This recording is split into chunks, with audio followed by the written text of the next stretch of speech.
Majmu'ul Fatawa, kitab Majmu'ul Fatawa yang 10-an jilid itu. Di rumah saya itu cetakan Saudi itu, saya lupa berapa jilid itu, banyak lah. Emang orang cerdas Ibnu Taimiyah itu, Bukhari, orang cerdas, orang cerdas. Saya membaca di keterangan Syekh Abdul Fattah Abu Ghuddah yang Qimatuz Zaman Indal Ulama itu, Ibnu Taimiyah itu dikisahkan mengarang 300 kitab. Yang sampai ke kita sekarang tuh nggak semuanya sebenarnya Ibnu Taimiyah itu. Bahkan al-juz'u al-katsir minha mafqud. Jadi sebagian besar karya Ibnu Taimiyah itu nggak ada juga. Sama kayak nasib Imam Abul Hasan Al-Asy'ari. Kebayang nggak kalau karya ulama kita itu sampai semuanya ke kita sekarang? Wah, seumur hidup, jangankan seumur hidup, kita dikasih 100 tahun lagi hidup sama Gusti Allah, suruh ngerjain itu semuanya nggak bakal kelar-kelar. Yang sampai ke kita itu nggak semuanya, nggak semuanya udah kayak begitu. Nih dengerin. Aywah, nih. Wa minal bid'ah al munkarah, di antara bid'ah, kata Ibnu Taimiyah nih, di antara bid'ah yang munkarah, bid'ah yang jelek lah kira-kira begitu. Takfir at-ta'ifati ghairaha min tawaifil muslimin. Pengkafiran suatu kelompok atas kelompok lain itu bid'ah kata Ibnu Taimiyah. Jadi kamu kalau salafi nggak boleh mengkafirkan Asy'ari. Asy'ari nggak boleh mengkafirkan. Kalau mengkafirkan itu bid'ah. Lah tadi barusan aja mengkafirkan, ya nggak? Barusan, baru tadi itu mengkafirkan. Faqad kafar bitanzilillah. Kok bisa sekarang kalau ada kelompok mengkafirkan kelompok lain itu bid'ah kata Ibnu Taimiyah. Lihat, nih nanti cek di Maktabah Samilah kalau orang percaya ya. Saya cek itu di Majmu' Fatawa Al-Juz' As-Sabi Juz 7 halaman 684. Wastihlal dimaihi, menghalalkan darah mereka. Suka ada kan salafi-salafi halal darahnya si ini kafir. Nih, Anda kalau beneran ngikutin Ibnu Taimiyah, ini ajaran Ibnu Taimiyah loh. Kerjaan mengkafir-kafirkan orang tuh bid'ah. Enggak bener itu, enggak bener.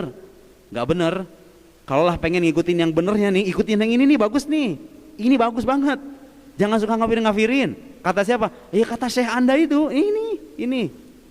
Wa amwalihim kama yaqulun hadza zir'ul bidi wa nahwu fa inna hadza azim. Hadza azim. Wah, ini perkara yang serius ini. Mengkafirkan ini perkara yang serius, kata siapa? Kata Ibnu Taimiyah. Dengan beberapa alasan. Kemudian di teks yang lain Ibnu Taimiyah itu sebetulnya juga senantiasa menghindari pengkafiran terhadap mu'awwil. Jadi mubtadi, ahli bid'ah yang mu'awil, yang bertakwil. Dan hampir sebagian sekte Islam itu mu'awil pada akhirnya. Artinya berijtihad gitu loh saudara. Mu'tazilah itu sesat, niatannya itu bukan menyesatkan orang sebenarnya. Mereka salah dalam berijtihad. Gitu aja. Ibnu Taimiyah juga sama. Ibnu Taimiyah itu ketika ngomong kayak tadi itu, niatannya bukan tanqis, bukan menunjukkan Tuhan sebagai zat yang kurang, yang cacat. Nauzubillah, nggak mungkin Ibnu Taimiyah punya pikiran begitu. Cuma Ibnu Taimiyah salah paham aja. Bahasanya begitu lah, kayak bahasa yang halusnya. Keliru dalam beristidlal terhadap ayat-ayat Al-Quran. Bukan berniatan menunjukkan Allah itu punya kekurangan, bukan. Artinya gini, orang Syiah, orang Mu'tazilah, Asy'ariyah, Maturidiyah, semuanya ini sedang berijtihad menyucikan Allah. Ibnu Taimiyah ketika ngomong kayak tadi, berijtihad supaya orang tuh nggak lari dari teks Al-Quran, supaya jangan saya mengingkari Al-Quran. Niatannya mah baik, bertakwil.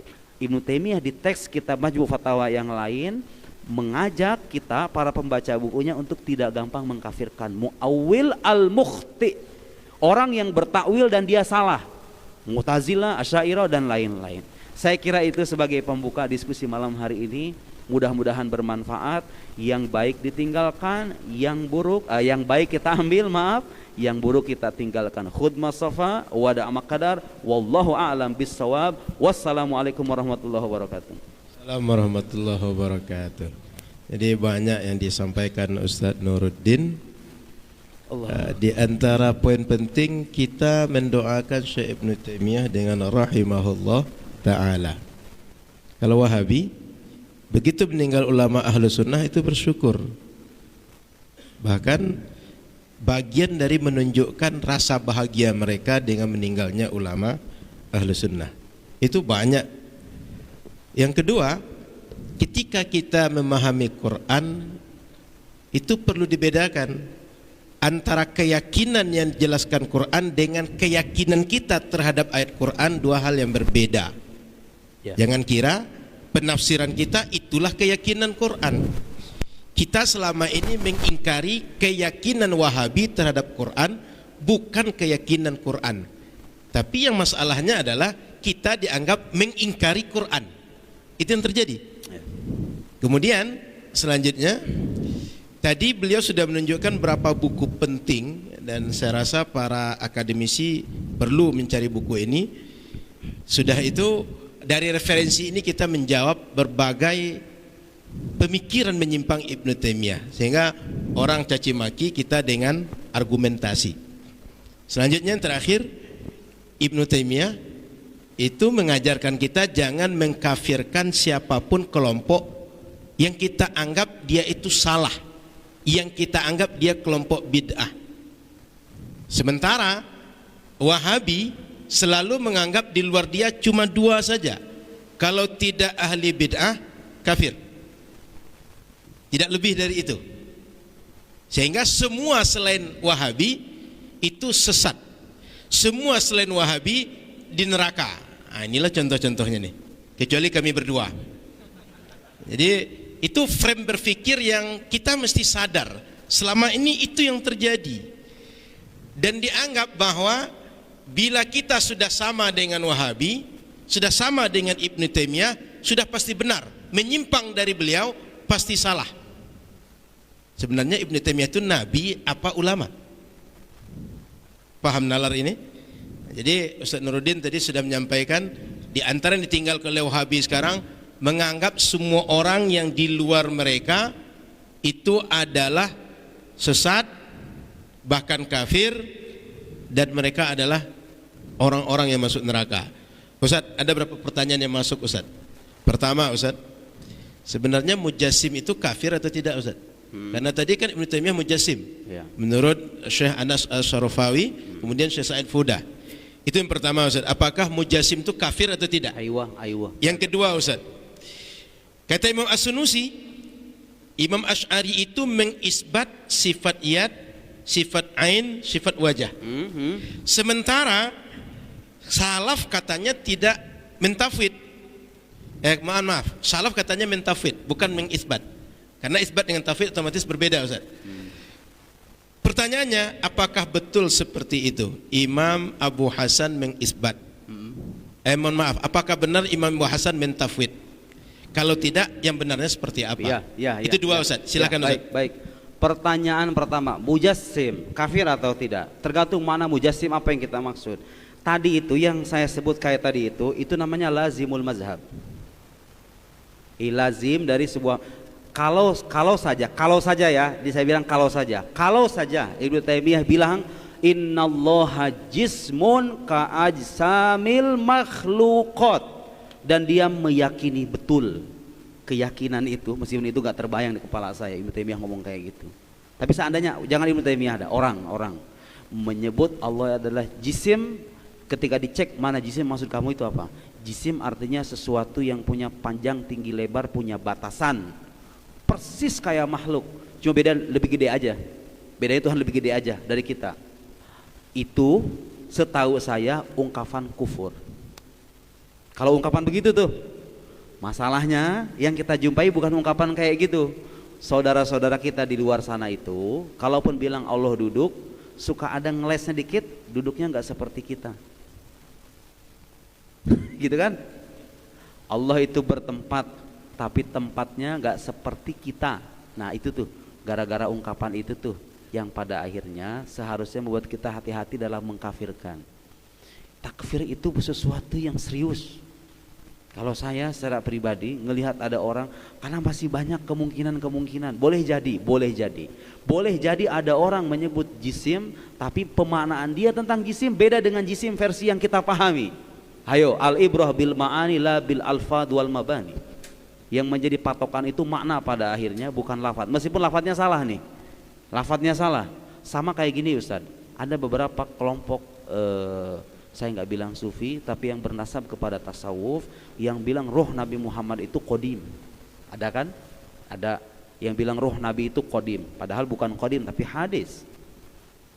Tapi kadang-kadang makna qadim versi dia itu maksudnya bukan berarti tidak bermula, Maksudnya itu yang paling awal diciptakan dari Tuhan, maksudnya begitu. Pada akhirnya kan maksudnya itu benar gitu loh, maksudnya benar, cuman redaksinya kurang tepat, bukan kodim maksudnya, muhdas, hadir. Lakinnahu awal makhluqat, makhluk pertama yang diciptakan, bukan kodim kalau begitu. Kita jumpai karena adanya kemungkinan-kemungkinan ini, maka disarankan untuk tidak mudah menyimpulkan itu kafir. Makanya tadi saya meneliti betul tuh bahwa ungkapan yang saya bilang kufur itu adalah yang bilang Allah jisim, bima'na anna lahu ab'ad at-tul wal arad wal umq, punya panjang, tinggi, lebar, terbatas seperti halnya jisim makhluk. Aywah na'am hadza muttafaq, a'taqid hadza ittifaqul muslimin, hadza kufur. Tapi yang ngomong ini nih kadang-kadang bertakwil gitu loh. Maksud saya nggak begitu kok. Maksud saya begini. Ibnu Taimiyah ini kalau kita diajak diskusi, apalagi beliau seorang alim ya, pasti punya alasan-alasan untuk mengatakan bukan ingin mengisbat jisim, meskipun lazimul mazhabnya itu adalah jisim. Karena kan beliau menafikan laisa bijismin, nafyun nafi itsbat. Kalau begitu lazimnya berarti Allah jisim dong. Tapi kan beliau nggak ngomong begitu. Makanya nggak kita kafirkan. Asy'ari kata saya nggak bilang ideal, tapi Asy'ari yang sejati lah, katakan begitu, tidak akan mudah mengkafirkan. Dan saya belum menjumpai sih ya, hatta Syekh Said Faudah yang ngarang kitab ratusan lembar pun nggak, beliau analah ukafir Ibnu Taimiyah wala Ibn Arabi wala fulan wala alan, nggak mengkafirkan karena masih fi ihtimalat, masih banyak kemungkinan. Pada ini mentakwil, mereka itu pada akhirnya berijtihad gitu ya. Saya kira begitu. Jadi mujassim yang seperti apa baru kita hukumi, dan perlu diteliti makna jisim versi dia itu apa gitu loh. Jangan sampai kita terjatuh pada kalau orang bilang Allah jisim, kemudian dia punya pemahaman berbeda tentang jisim, kita kafirkan dia, balik ke kita, nauzubillah. Akan itu yang bahaya. Itulah ajaran Sunni yang saya pelajari di Al-Azhar, tidak mudah mengkafirkan sesama ahlul kiblah. Beda dengan yang di sana kan, tadi itu. Faqad kafar. Maka sungguh dia tidak kafir. Nahnu la nukaffir. Wasiat Imam Asy'ari sebelum meninggal, la nukaffiru ahadan min ahlil qiblah. Itu satu. Yang kedua Ustaz, memang kalau kita baca kitab Al-Ibanah, kitab Ibanah itu ada beberapa teks yang muskil dan sering dipertentangkan tuh sama orang Salafi. Ini Asy'ari ini sebetulnya ikutin Ibanah apa ikutin yang Asy'ariyah sih sebetulnya? Nah, saya pengen bilang begini. Kitab Al-Ibanah itu ditulis pada periode awal beliau pindah dari Mu'tazilah. Jadi begini, saya pengen kasih gambaran begini. Mu'tazilah di masa Imam Abul Hasan atau ya di era beliau itu punya kekuatan dan ajarannya itu tersebar secara masif, punya kekuatan. Dan mereka itu kanu musrifina fit ta'wil. Mereka itu kadang berlebihan dalam mentakwil. Secara otomatis kalau ada orang begini, logikanya begini. Orang pernah hidup di suatu mazhab, kemudian dia sadar betul mazhab ini keliru.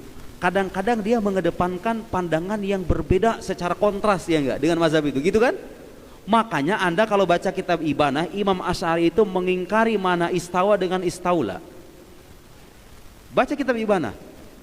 Tapi kalau Anda baca kitab Al-Mawaqif, Al-Iji jelas mengatakan istawa itu bisa jadi mananya istaula. Al-Baihaqi jangan jauh-jauh. Imam Al-Baihaqi Al-Asma wa Sifat, beliau mengakui makna istawa itu boleh jadi bisa dimaknai istaula. Imam Abul Hasan, imamnya kita, mengingkari istawa bimana istaula. Ada dalam kitab Ibanah.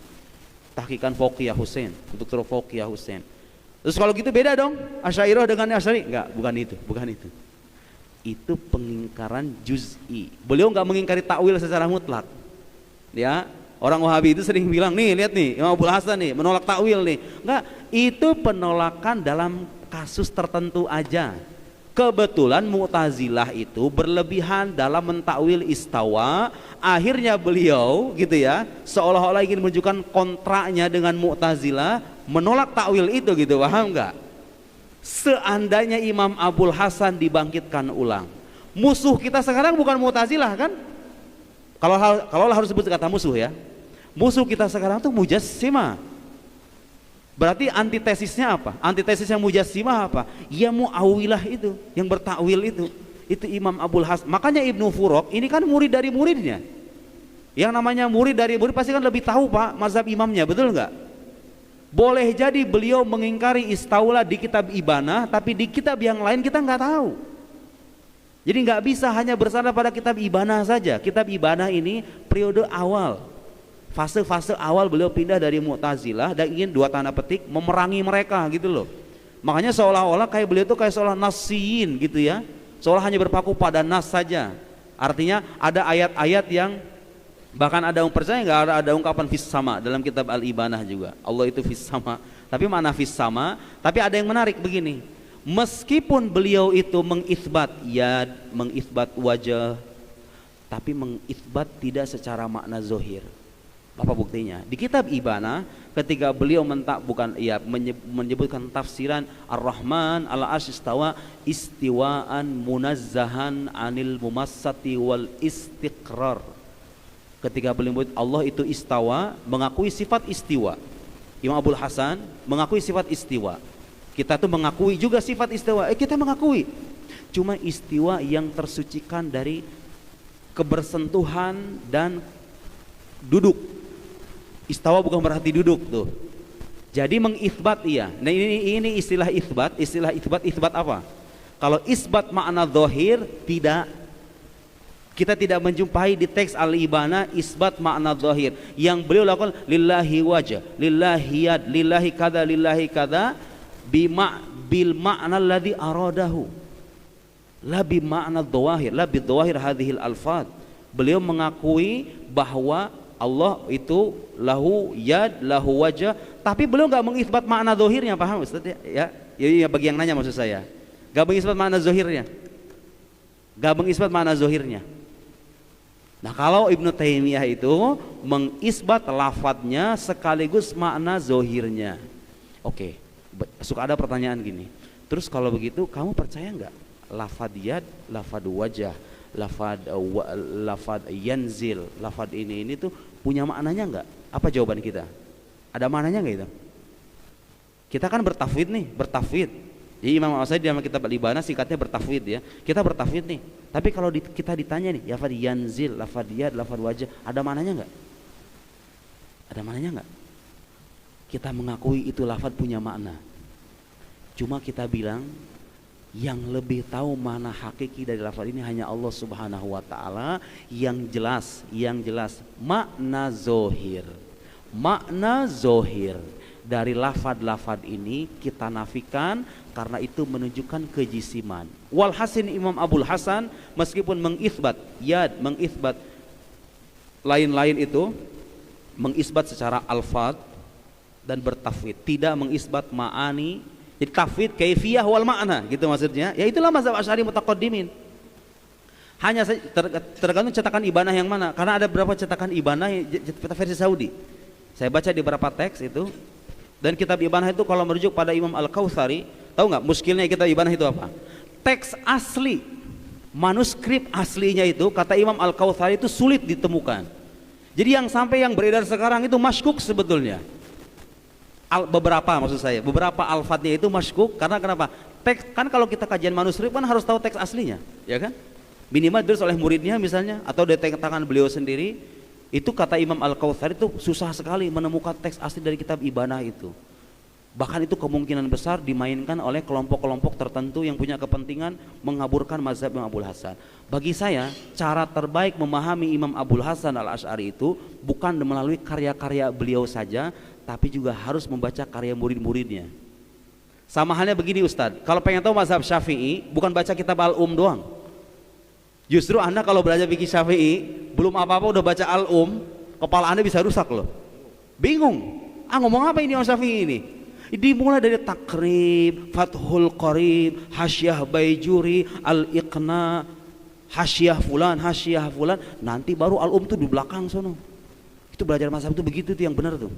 Bukan dari atas langsung loncat begini, saya pengen paham Abul Hasan, baca kitab Ibanah. Oh, kok begini nih pandangannya? Makanya cara belajarnya nggak begitu. Baca dulu Kharidah Bahiyah, Jauharatut Tauhid, Ummul Barahin. Ini mazhab Asy'ari ini. Kita mazhab Asy'ari ini. Setelah itu Tawaliul Anwar, Misbahul Arwah, apalagi Abkarul Afkar kalau perlu itu terlalu tebal. Atau misalnya kita pertama Aqaid Nasafiyah, kitab-kitab ini loncat Al-Iqtisad fil I'tiqad, loncat kesan lagi lebih tinggi lagi. Ada misalnya Al-Mawaqif, ada Syarhul Mawaqif. Udah paham kitab-kitab ini, baca Ibanah, selesai semua masalah. Serius.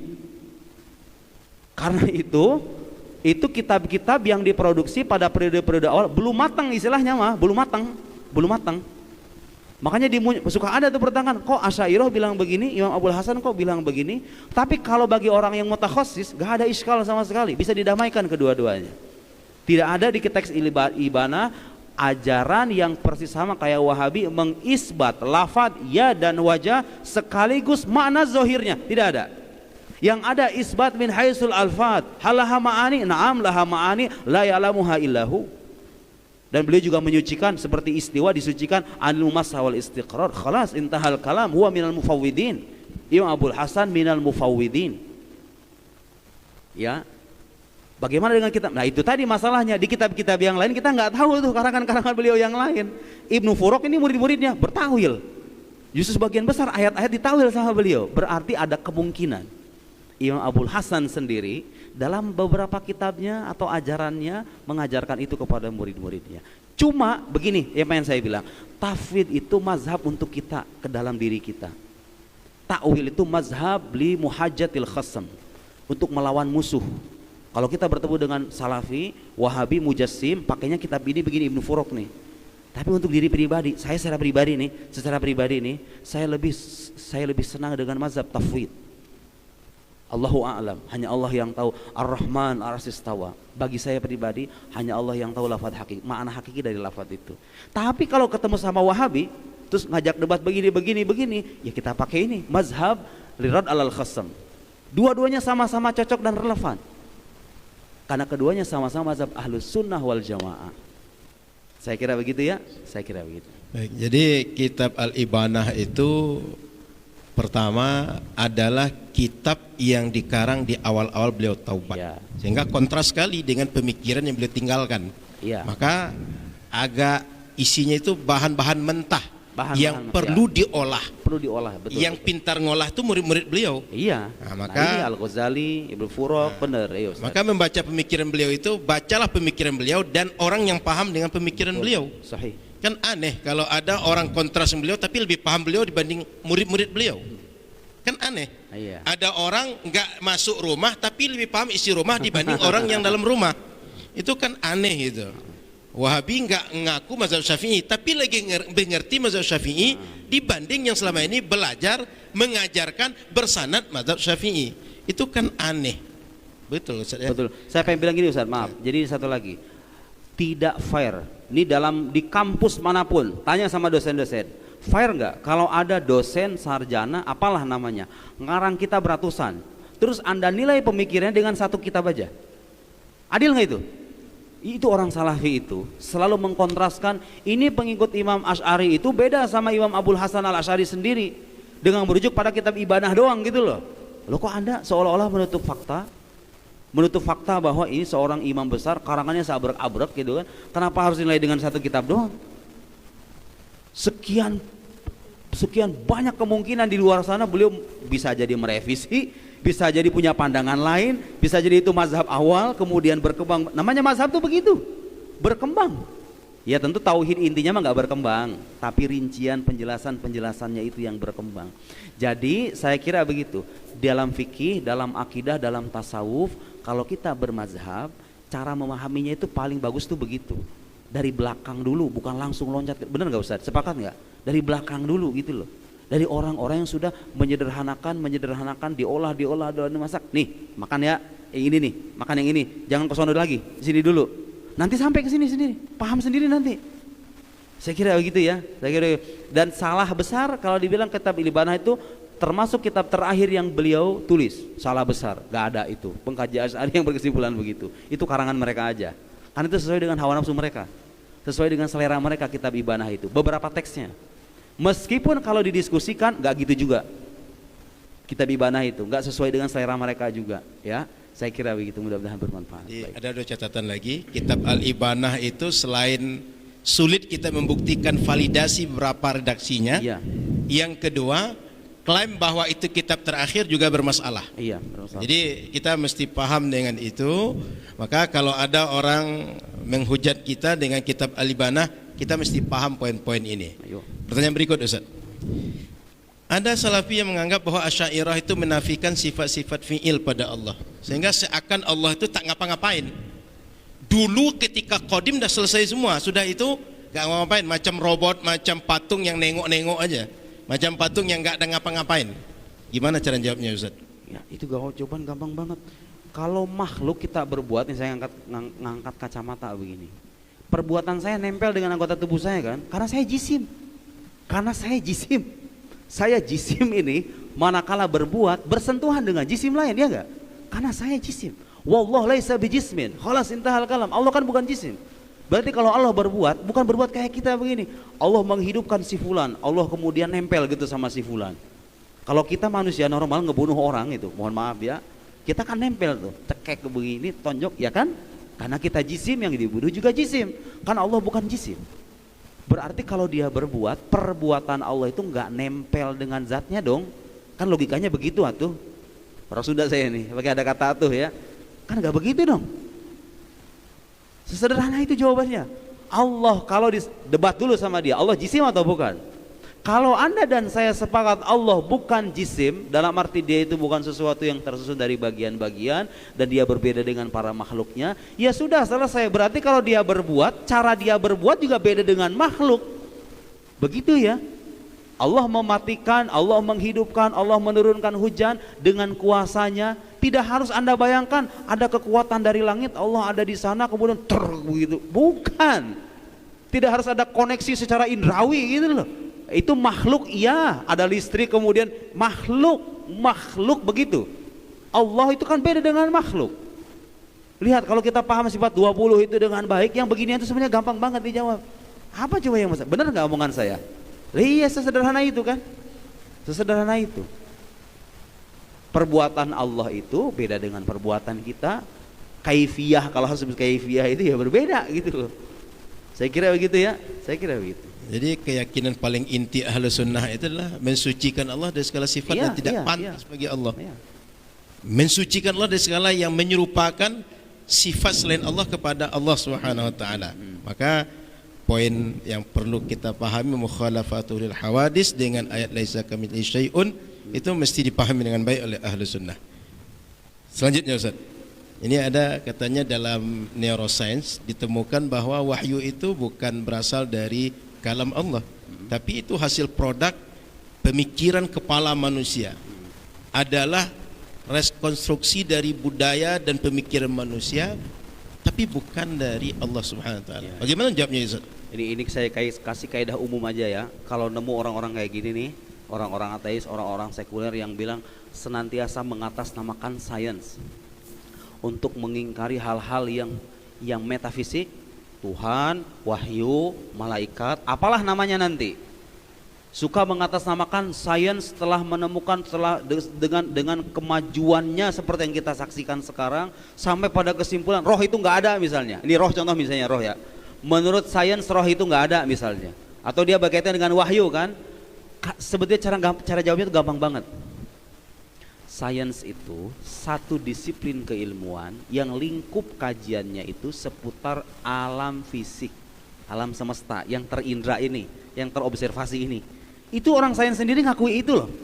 Kita ini kalau nanya sama ilmu pasti, ilmu eksak itu, mereka meyakini bahwa sains itu objek kajiannya adalah alam semesta yang terindra, yang terobservasi, begitu ya. Berarti kalau begitu, sesuatu yang tidak menjadi bagian dari alam empiris yang bisa dibuktikan dengan pengalaman indrawi, itu bukan bidang sains lagi gitu loh.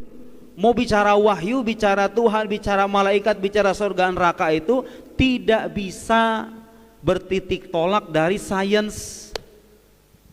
Itu begini, orang-orang kayak gitu tuh biasanya sejak awal udah punya keyakinan bahwa gak ada wujud selain alam semesta ini aja. Gak ada wujud yang non materi, semua wujud itu ya materi gitu loh.